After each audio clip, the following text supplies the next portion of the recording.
Welcome to the banker lamp. Please enjoy the video. You start by cleaning the blade and confirming there are no chips larger than your selected grit can handle. This protects the stone and the blade.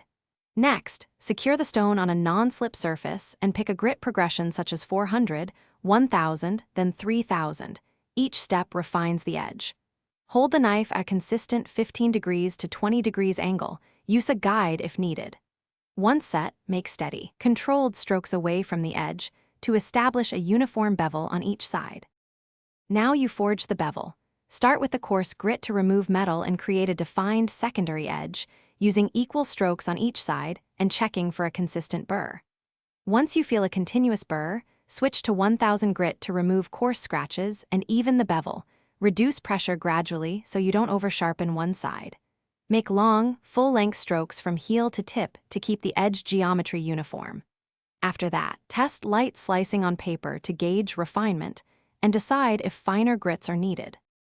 Finish by polishing the edge with a fine stone or a strop charged with compound to remove the last burr. This increases keenness and durability. Once polished, hone with a leather strop or light ceramic rod using 20 to 30 gentle passes per side, maintaining angle and light pressure to align the edge. Then test by slicing paper or shaving a small patch of hair. If the cut tears or the edge chatters, reintroduce a few light passes on the finer stone and restrop to restore. Thanks for watching. If this was helpful, leave a like and consider subscribing. See you next time.